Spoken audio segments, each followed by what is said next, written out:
Recent గా Avengers dooms day యొక్క concept arts leak అవడం మనందరికీ తెలిసిందే. ఆ లీక్ అవడం వలన ఆ డూమ్స్ డే యొక్క ప్లాట్ గానీ ఆ సెటప్ గానీ కంప్లీట్లీ కామిక్స్ నుండి ఏ విధంగా అడాప్ట్ చేసుకుంటున్నారు, ఏ క్యారెక్టర్స్ ఉండబోతున్నాయి అనే కంప్లీట్ క్లారిటీ మనకు వచ్చేసింది. సేమ్ ఆ కాన్సెప్ట్ ఆర్ట్స్ ని చేసిన వ్యక్తి అనుకుంటా 2024లోని ఫెంటాస్టిక్ 4 ఫిల్మ్ కి సంబంధించి కూడా కాన్సెప్ట్ ఆర్ట్స్ ని డిజైన్ చేశారు. సేమ్ అక్కడి నుండే మళ్ళీ లీక్ అయింది ఫెంటాస్టిక్ 4 ఫిల్మ్ కి సంబంధించి కూడా. ఆల్రెడీ ఫస్ట్ స్క్రీనింగ్ జరుగుతున్నప్పుడు ఈ ఫిలింకి సంబంధించి ప్లాట్ ఏ విధంగా ఉండబోతుందో లీక్ అయింది. దాని గురించి నేను ఆల్రెడీ వీడియో మన ఛానల్లో చేశాను. ఆ తర్వాత ట్రైలర్ బ్రేక్ డౌన్లో కూడా దాని గురించి చెప్పాను. ఆ తర్వాత మొన్న test screening final report reviews అన్ని కూడా ఆల్రెడీ ఆ రిపోర్ట్ కూడా మన ఛానల్లో ఇచ్చాను.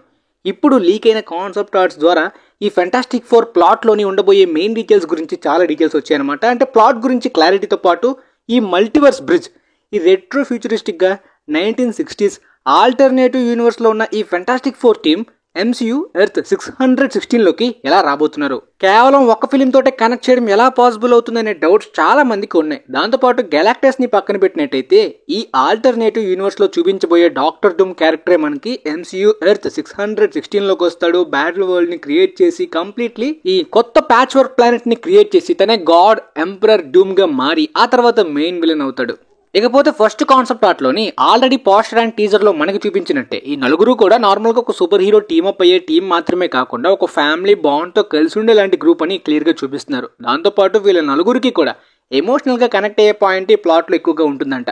ఆ పాయింటే రీడ్ రిచర్డ్స్ కొడుకైన ఫ్రాంక్లిన్ రిచర్డ్స్. ఈ ఫ్రాంక్లిన్ రిచర్డ్స్ గురించి మీకు ఆల్రెడీ చెప్పేశాను. మిస్ అయినట్టయితే మన ఛానల్లో పాత వీడియోస్ చూడాల్సిందే. అప్పుడు లీక్ అయిన సెట్ ఫోటోస్ లోని సూజన్ స్టామ్ క్యారెక్టర్ లో కనిపించబోతున్న వనెసా గర్బీ ఒక బెల్లీ బంప్ తోటి సెట్ ఫోటోస్ లోని కనిపించారు. దాంతోపాటు ఆమె చేతిలో ఒక బేబీని హోల్డ్ చేస్తున్నట్టు కూడా కనిపించారు. ఆ బేబీ ఫ్రాంక్లిన్ రిచర్డ్స్ అని.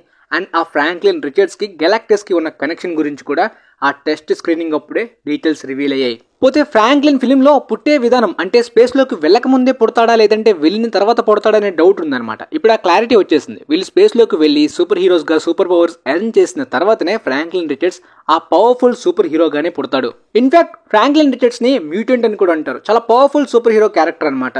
అంటే రియాలిటీని కంప్లీట్లీ మ్యానిపులేట్ చేయడం మాత్రమే కాకుండా కొత్త రియాలిటీస్ ని కొత్త వరల్డ్స్ ని కూడా క్రియేట్ చేయగలిగే కేపబిలిటీ ఉన్న క్యారెక్టర్ కాబట్టి గెలాక్టస్ యొక్క ఆకలికి ఈ ఫ్రాంక్లిన్ రిచర్డ్స్ చాలా హెల్ప్ అవుతాడు అనమాట. అండ్ గెలాక్టస్ గెలాక్సీలో ఉండే చాలా ప్లానెట్స్ ని తినే ప్లానెట్ ఈటర్. కానీ కొన్ని ప్లానెట్స్ అయితే మాత్రం తను తినడానికి పర్ఫెక్ట్ గా ఉండవు. అలా ఎర్త్ ప్రెసెంట్ టైం కూడా మేబీ గెలాక్టస్ తినడానికి అంత పర్ఫెక్ట్ గా ఉండకపోవచ్చు. మరి ఈ 1960s రెట్రో ఫ్యూచరిస్టిక్ ఎర్త్ ని అతను తినడానికి పనికొస్తుందో లేదో పక్కన పెట్టినట్టయితే తన సిల్వర్ సర్ఫర్ ఓన్లీ ప్లానెట్స్ ని చూస్ చేస్తూ ఉంటుంది. గెలాక్టస్ తినడానికి పర్ఫెక్ట్ గా ఉండేలాంటి ప్లానెట్స్ అనమాట.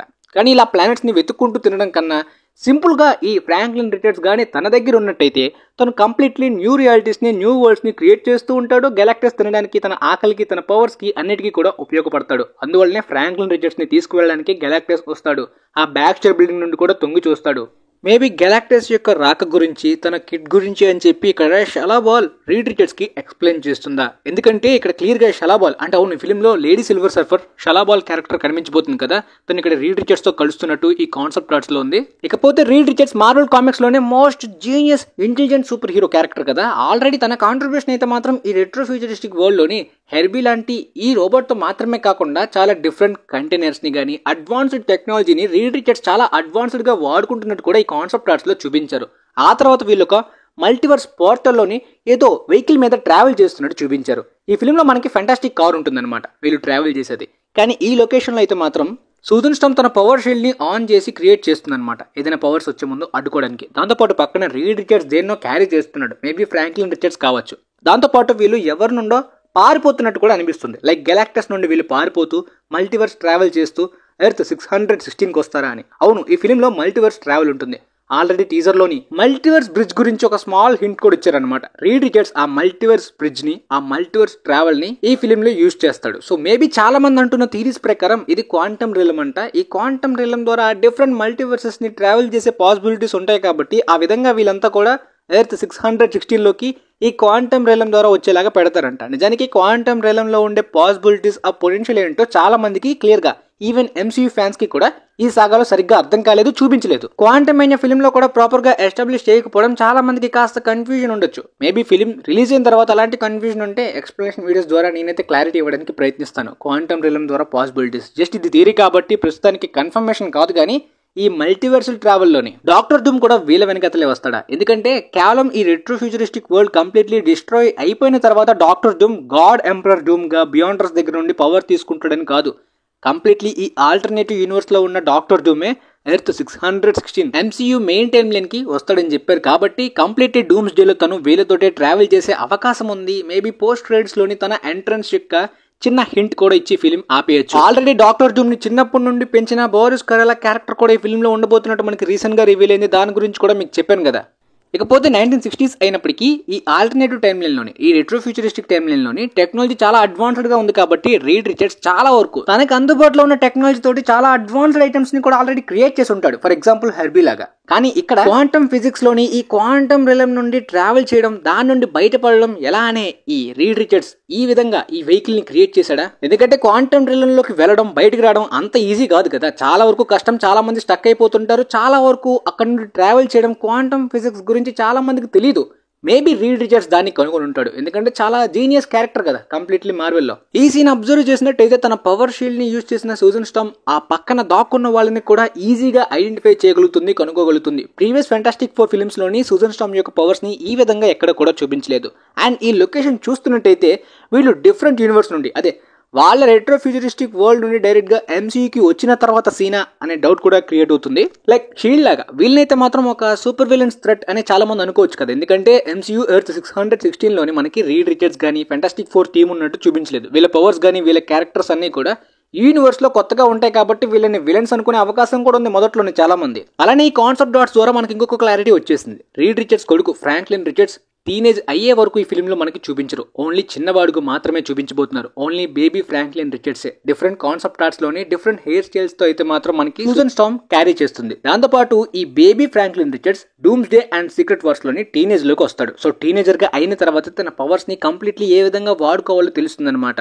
And doctor doom god emperor doom గా మారిన తర్వాత సూజన్ స్టార్మ్ ని, దాంతోపాటు ఫ్రాంక్లిన్ రిచర్డ్స్ ని తనతో పాటు తీసుకువెళ్ళిపోతాడు అనమాట. మేబీ వీళ్ళకి గతం గుర్తుండదు. చాలా వరకు చాలా మంది సూపర్ హీరోస్ కి ఈ patch work planet battle world create అయిన తర్వాత వాళ్ళకి గతం ఏమీ గుర్తుండదు. కాబట్టి తనని వైఫ్ గా, తనని కిడ్ గా మేబీ గాడ్ ఎంపరర్ డూమ్ తీసుకువెళ్ళిపోవచ్చు.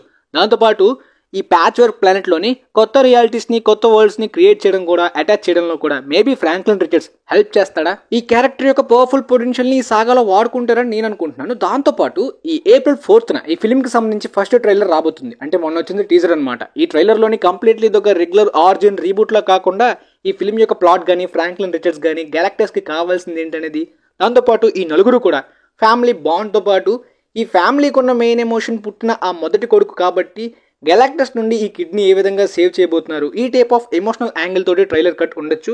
కంప్లీట్లీ ఫిల్మ్ ఏ విధంగా ఉండబోతుందో ఆడియన్స్ కి ఒక క్లారిటీ రావచ్చు. దాంతోపాటు ఈ మల్టీవర్స్ ట్రావెల్ గురించి కూడా కొన్ని హింట్స్ ఇవ్వచ్చు. ఈ మల్టీవర్స్ ట్రావెల్ ఈ ఫిల్మ్ లో చాలా క్రూషియల్. సో మొత్తానికి మీకైతే క్లియర్ గా అర్థమైందని అనుకుంటున్నాను. మల్టీవర్స్ ట్రావెల్ అయితే పక్కాగా ఉంటుంది. మొదటి టీజర్ లోని మల్టీవర్స్ బ్రిడ్జ్ గురించి హింట్స్ ఇచ్చారు. కానీ ఈ కాన్సెప్ట్ ఆర్ట్స్ లోని క్వాంటమ్ రిలం అయ్యే అవకాశం ఉందని చాలా వరకు థియరీస్ వినిపిస్తున్నాయి. మేబీ ఆ ట్రైలర్ లోని చూపించిన డీటెయిల్స్ బట్టి క్వాంటమ్ రిలమా లేదంటే డిఫరెంట్ మల్టీవర్సల్ ట్రావెల్ అనేది చూడాలి. ఎందుకంటే ఆల్రెడీ ఇప్పటిదాకా MCU ప్రీవియస్ ఫిల్మ్స్ లోని ఈ మల్టీవర్స్ గురించి డిఫరెంట్ కాన్సెప్ట్స్, డిఫరెంట్ ఈవెంట్స్ ని చూపించారు. మొత్తం ఒకే ఈవెంట్, ఒకే రీజన్ అని చెప్పి ఎక్కడ కూడా ప్రాపర్ గా చూపించలేదు కాబట్టి. సో మొత్తానికి మీకైతే క్లారిటీ అర్థమైంది అనుకుంటున్నాను. And thanks for watching guys.